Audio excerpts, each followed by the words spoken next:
2024년은 갑진의 해라고 부릅니다. 그래서 그 말 그대로 우리 뉴저지 초대교회 모든 성도님들께서는 정말 값지고 복된, 하나님으로부터 누리는 은혜가 충만한 복된 한 해 되시기를 바랍니다. 지난 한 주간의 특세를 통해서 하나님께서 주신 은혜가 풍성했습니다. 특별히 정말 특별한 마음으로 기도의 처소를 만드시고, 여러분 개인 기도 방석이 하나씩 있어야 됩니다. 여러분의 그 채취를 흠뻑 담은 그 기도 방석 위에서 날마다 하나님과 은밀하고 깊은 교제 있게 되시기를 바랍니다. 오늘 첫 주 말씀 전하도록 하겠습니다. 성경은 우리에게 일관되게 너희는 믿음에 부유한 자가 되라 라고 말합니다. 저는 종종 요한계시록에 나오는 라오디게아 교회를 묵상하게 됩니다. 하나님께서 그 교회를 이렇게 말씀하셨어요. 계시록 3장 17절 보시면, 내가 말하기를 나는 부자라 부유하여 부족한 것이 없다 하나 너의 곤고한 것과 가련한 것과 가난한 것과 눈먼 것과 벌거벗은 것을 알지 못하는도다. 여러분, 당시 그 교회의 상태가 나오죠. 너는 부유하다, 부족함이 없다라고 너희는 말할지 모르겠지만 실상은 너희는 가난하고 가련하다라고 이야기합니다.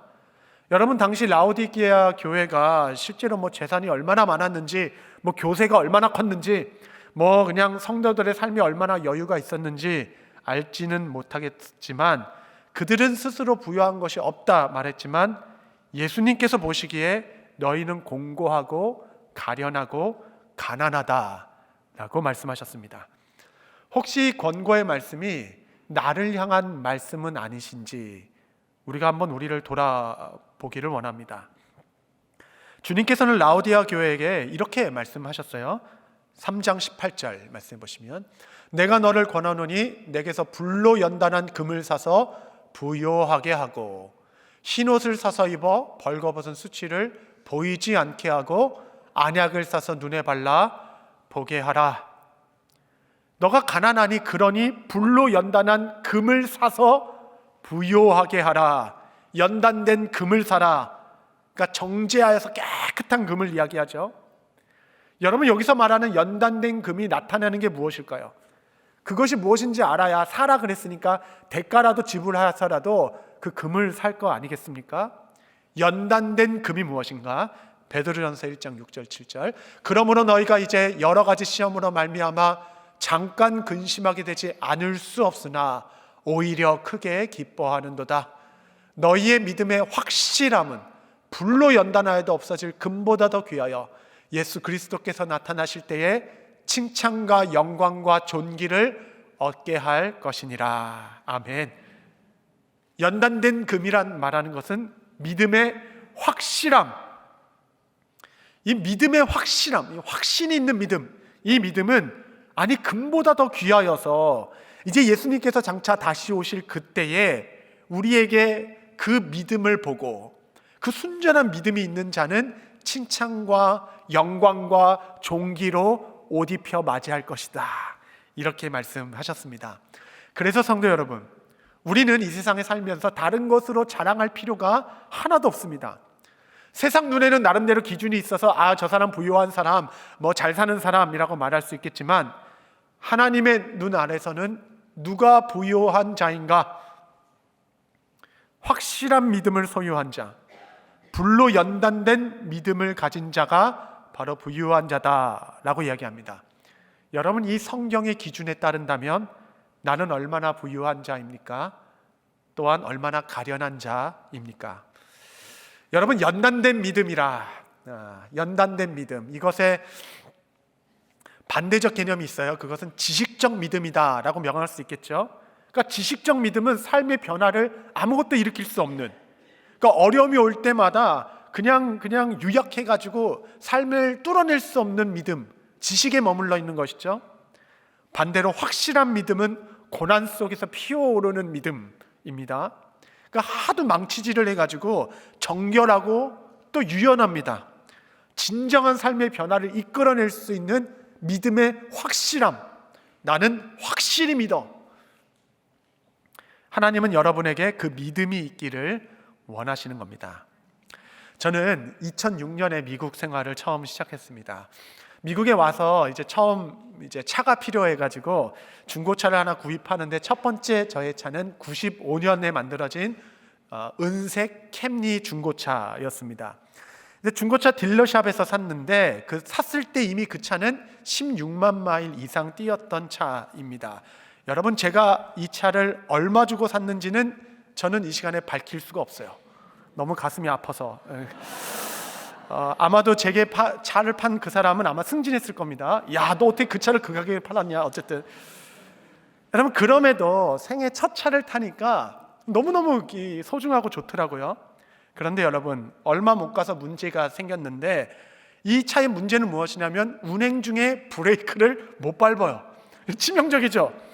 그러니까 신호등 같은 데서 이 자동차가 풀 스탑을 해버리면 엔진이 견뎌지는데 못 견디고 그냥 죽어서 시동이 꺼버려지는 겁니다. 그걸 고쳐보려고 제가 얼마나 마음을 썼는지 모릅니다.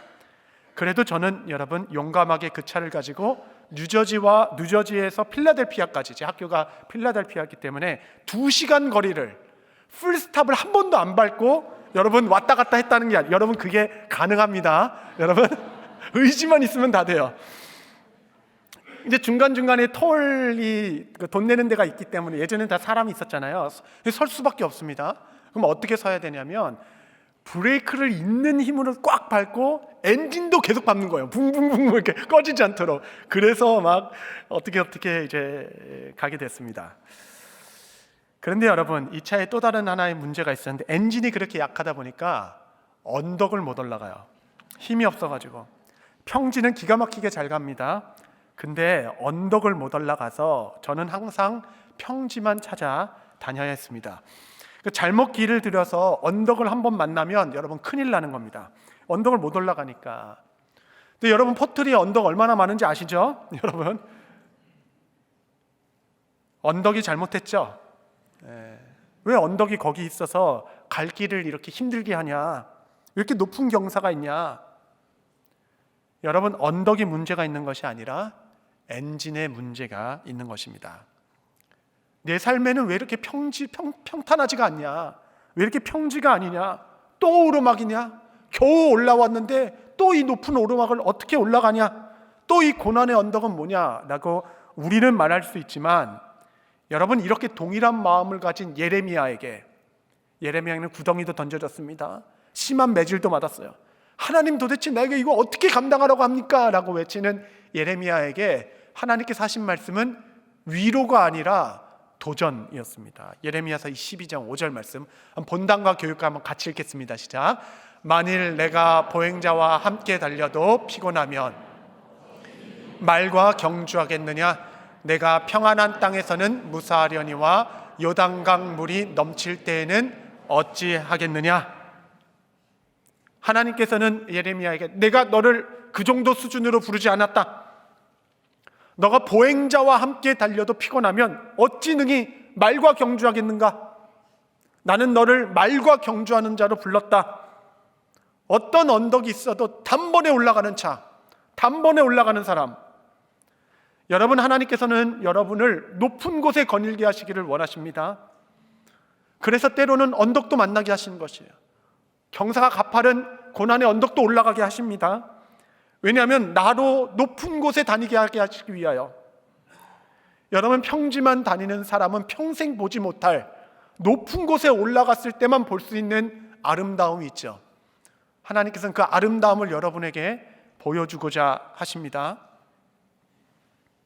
넌 내 삶의 무게가 얼마나 무거운지 몰라. 넌 내 상황을 하나도 몰라. 내가 얼마나 기구한 삶을 사는지 아니? 내가 얼마나 고생했는지는 너는 몰라. 내 삶의 무게가 제일 무거워. 여러분, 이런 마음이 우리 가운데 들 수 있지만 여러분, 속지 마십시오. 갈릴리 바다에 풍랑을 맞은 제자들이 정말 혼비백산하여서 죽을 위기를 맞이했습니다.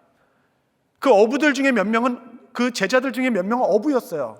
이런 상황에 능숙한 자가 느끼는 생명의 위협을 느낄 정도로 큰 파도, 큰 고난의 언덕이었습니다. 그때 예수님께서 물 위를 걸어오시며 바다를 잠잠하게 하셨죠. 그 다음에 제자들에게 하신 말씀이 아이고 니네 큰일 날 뻔했구나, 얼마나 힘들었니, 죽을 뻔했구나, 늦게 와서 미안하다라고 말씀하신 것이 아니라, 여러분, 예수님께서 제자들에게 하신 말씀은 어찌하여 무서워하느냐 믿음이 적은 자들아. 여러분 삶의 고난의 깊이가 문제입니까? 아니면 여러분의 믿음의 가련함이 문제입니까? 여러분, 불의의 재판관 비유를 잘 아시죠? 불의한 재판관, 한 과부가 억울한 일을 당해가지고 나의 원통함을 풀어주십시오 얘기했는데 또 불의한 재판관이 있어가지고 들어주지 않는 거예요. 밤낮 간청해서 불의한 재판관이 들어줍니다. 이것이 기도의 본이다 라고 얘기하신 거죠. 여러분, 성경에 나오는 기도는 그 어느 곳을 봐도 여러분 그렇게 여유롭지 않습니다. 한가하게 그냥 그러지 않고 얼마나 간청의 기도를 집요하게 하나님 앞에 드리는 것이 기도의 본이다. 이것은 예수님의 말씀이십니다. 여러분, 이 비유의 결론이 무엇인가? 누가복음 18장 7절 보시면 하물며 하나님께서 그 밤낮 부르짖는 택하신 자들의 원한을 풀어주시 아니하시겠느냐? 그들에게 오래 참으시겠느냐? 간청하면 들어주시겠다. 여러분, 여기까지만 들으면 아주 간단합니다. 모든 게 아주 클리어해요. 열심히 간구하고 간청하면 하나님께서 들어주신다. 다 깔끔하고 좋은데, 여러분, 예수님의 비유는 결론에서 대반전이 일어나는 겁니다. 항상 예수님의 비유는 끝에 반전이 핵심이에요. 그 마지막 구절, 그걸 안 하셨으면 좋았을 텐데 그 한 절 때문에 모든 비유와 메시지가 다 바뀌게 되는 거예요. 예수님 뭐라고 하셨는가? 18장 8절 한번 교육관과 저, 본당 말고 교육관과 저만 한번 읽어보겠습니다. 시작. 내가 너희에게 이르노니 속히 그 원한을 풀어주시리라. 그러나 인자가 올 때에 세상에서 믿음을 보겠느냐 하시니라. 아멘. 잘하셨습니다. 들리는 듯합니다. 안 들리지만 입모양은 보여요. 대반전이 일어났죠. 그러나 라고 이야기하는 겁니다. 그러나 인자가 다시 올 때 너에게 믿음을 보겠느냐? 의문문이지만 의문형의 말씀은 아니십니다. 이 말의 뜻은 내가 그리스도가 다시 오신 그때 세상에서 너희 안에서 나는 믿음을 보기를 원하노라, 이렇게 말씀하신 것입니다. 여러분, 하나님이 선한 재판관이신데 때로는 불의한 재판관처럼 보일 때가 있죠. 그래서 우리는 기도 중에 낙심하게 됩니다. 너무 오랜 시간 고통받게 하시고 도대체 하나님의 뜻은 어디 있는지 알 수 없고 미동도 하지 않은, 꿈쩍도 않은 세상에 부딪혀서 하나님 도대체 나한테 왜 이러시냐, 겨우 언덕을 올라왔는데 또 언덕을 올라가라고요? 낙심도 되고 의심도 됩니다. 여러분, 어떤 기도 제목은 십수년이 넘도록 하나님 정말 살아계신가? 그분 선하신가? 이런 생각이 들 때마다 주님께서는 이 비유로 기억하라. 불의한 재판관도 그 간청의 소원을 들여주는데 하물며 이 내가 너를 모른다 하겠느냐? 하나님을 기억하라 라고 말하는 거예요.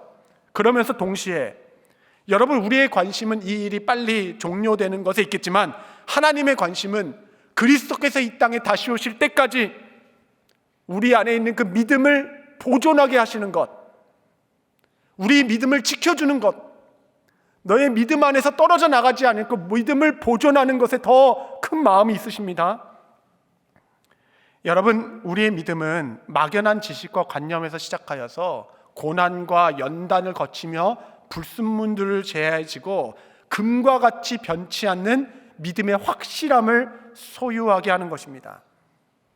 그래서 이해할 수 없는 시간도, 지극히 혹독한 시간도 때론 주님께서 보내게 하시는 것이에요. 그분은 선하시지만, 왜냐하면 주님 오실 때까지 우리 안에 믿음을 보존하게 하시기 위하여. 여러분, 어려운 시간을 보내신 분 계신다면 제가 확실히 말씀드립니다. 이건 확실해요.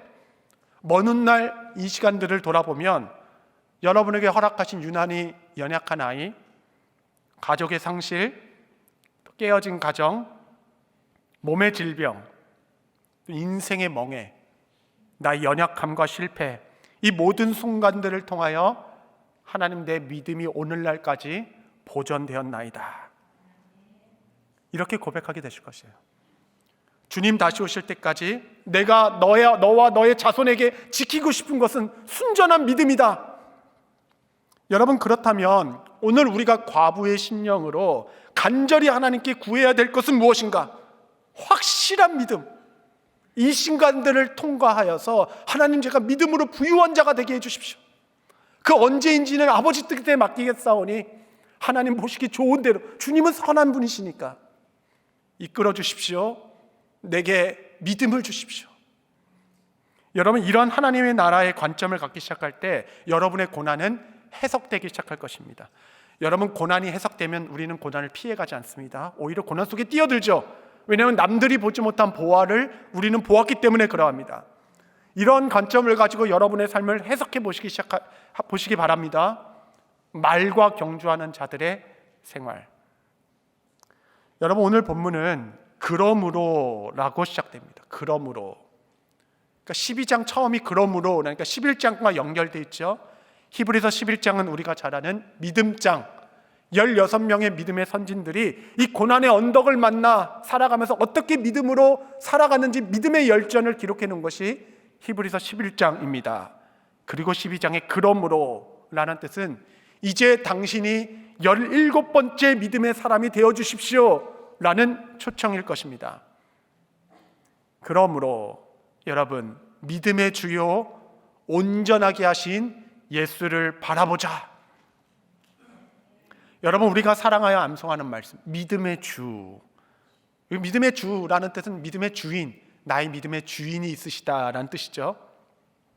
그런데 여러분, 이 주라는 헬라어 아르케곤이라는 단어는 주라는 뜻이 없지는 않아요. 그런데 단어 사전을 찾아보면 Lord, 주라는 뜻은 네 번째 뜻입니다.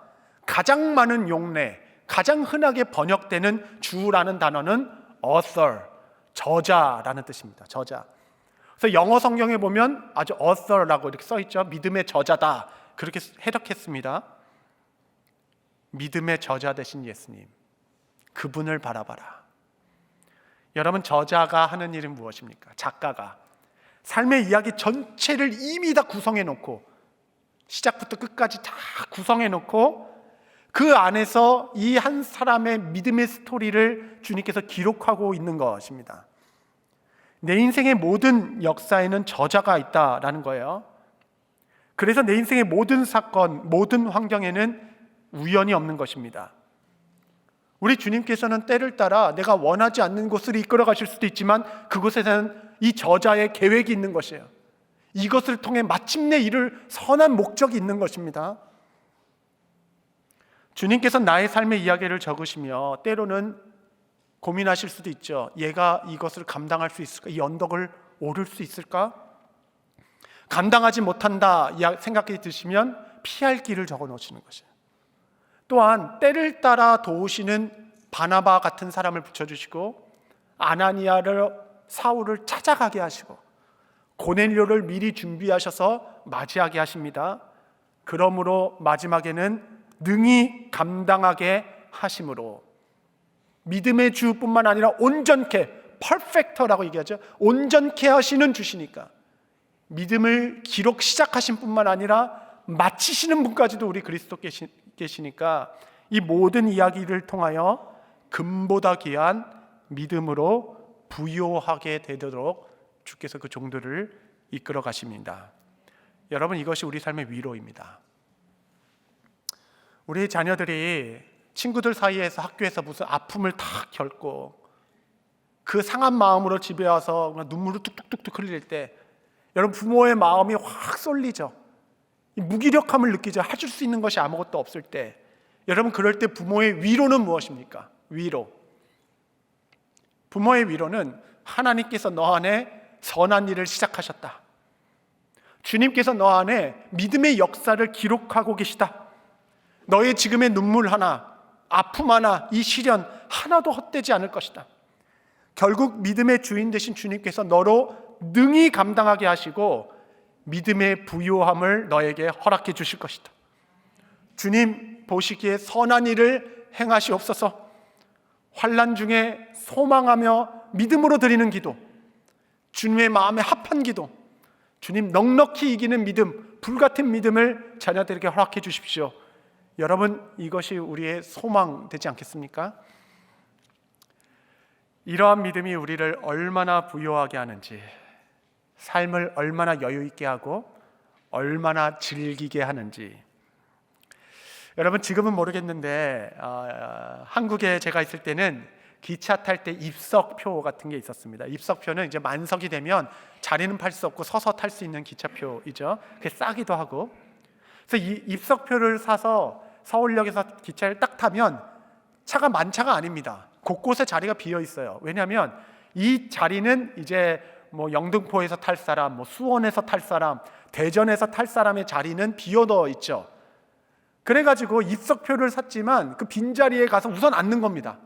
우선 앉아가지고 이제 주인이 올 때까지 그냥 그 자리를 좀 앉아 있는 거죠. 갈 길이 머니까. 그런데 여러분, 얼마나 불안한지.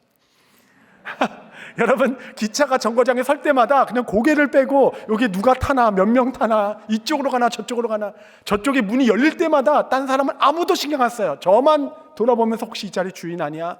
지나갈 때마다 앉았다 일어났다 앉았다 일어났다, 아주 안절부절입니다. 밖에 풍경이 뭐가 있는지 아무도 몰라요.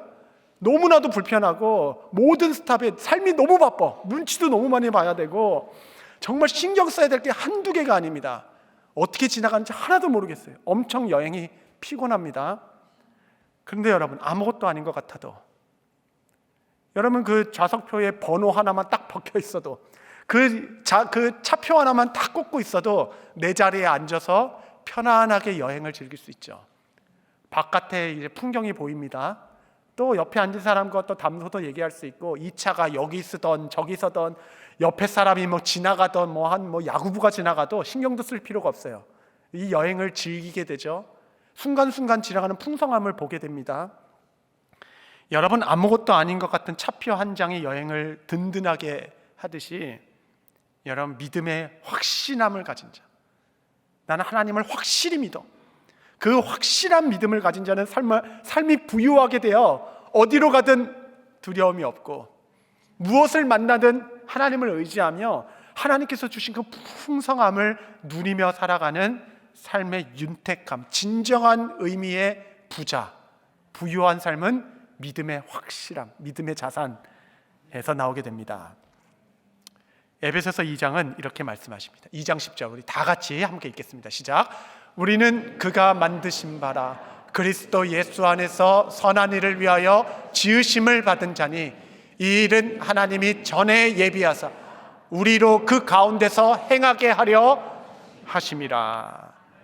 이 말씀에 우리는 그가 만드신 바라, 그래서 만드셨다라는 단어가 헬라어로 포이에마입니다. 신약성경에 딱 2번 나와요. 이 만드신 바라, 이 포이에마 뜻은 창조물이라는 뜻이 있습니다. 그러니까 우리는 그의 손에 창조된 바라, 이런 뜻이 있는 거죠. 근데 여러분, 이 포이에마에 또 다른 뜻이 하나 있습니다. 이 헬라어 포이에마를 근간으로 하여서 만들어진 영어 단어가 하나 있어요. 그 영어 단어가 바로 포엠입니다. 시이죠. 우리는 하나님께서 만드신 한 편의 시이다 라는 표현이 의미가 은유적으로 담겨져 있는 것 아니겠습니까? 너무 멋지죠. 여러분, 어떤 시인도 단번에 기록하는 시는 없습니다. 여러분, 어떤 시도 단어 하나 낭비하지 않아요. 이 단어가 헛되이 쓰인 단어는 없습니다. 시에는 없어요. 한 단어에 혼을 싣는 거예요. 여기에 함축적이고 선별적이며 정말 그 작가의 의도가 한뿔 달린 그 한 단어를 찾아서 하나하나 채워 넣는 것이 시입니다. 여러분, 어떤 시인은 꽃이라는 단어 하나를 쓰기 위해서 산의 정상까지 오릅니다. 꽃이라는 단어 하나를 쓰기 위하여. 여러분, 우리는 하나님의 한 편의 시라 하십니다.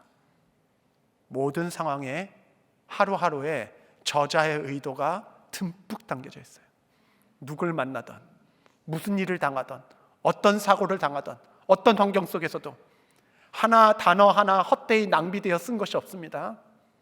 우리는 그의 손에 지으신 바라. 하나님의 선한 일을 하도록 하나님께서 우리 삶의 하루하루를 주의 뜻으로 꽉 채우는 우리의 삶은 하나님의 작품입니다. 말씀을 정리하겠습니다. 여러분 2024년 무엇으로 부유하시겠습니까? 여러분 믿음은 너무나도 아이러니하게 내가 믿는 상황, 내가 믿고 바라는 그 현실과 정반대 상황에 치닫기 시작할 때, 내가 믿는 바는 이렇게인데 현실은 더 무너져가기 시작할 때 그 반대되는 상황에서 믿음은 정제되기 시작하고 연단받기 시작하여 순수한 믿음으로 믿음의 확실함을 부여받게 됩니다. 그래서 우리는 어려운 상황을 만날 때마다 자녀의 아픔을 아는 아버지의 기도처럼 오 주님, 내가 믿나이다. 나의 믿음 없음을 도와주소서. 주 앞에 간구하는 한 해, 어떤 기도 제목보다 믿음으로 부요한 자가 되어 주님, 나로 나의 발이 높은 곳을 다니게 하옵소서. 나의 믿음이 주님 오실 때까지 보존되고 자라나 주님 오실 때 다른 건 다 차치하고 순결한 믿음 그거 하나 붙들고 땅끝에서 주님을 배우게 하옵소서. 인자가 다시 올 때 세상에서 믿음을 보겠느냐 하신 주님께, 예 주님, 순전하고 주께서 받으시는 믿음 가지고 주 앞에서는 아름다운 종 되게 하옵소서. 간구하시는 여러분의 기도의 자리에 은혜가 함께 하시기를 축복합니다. 기도하시겠습니다. 거룩하신 주님, 성찬 가운데 나아갑니다. 믿음으로 참여하는 모든 자에게 주의 생명과 은혜로 채워주옵소서. 예수님의 이름으로 기도합니다.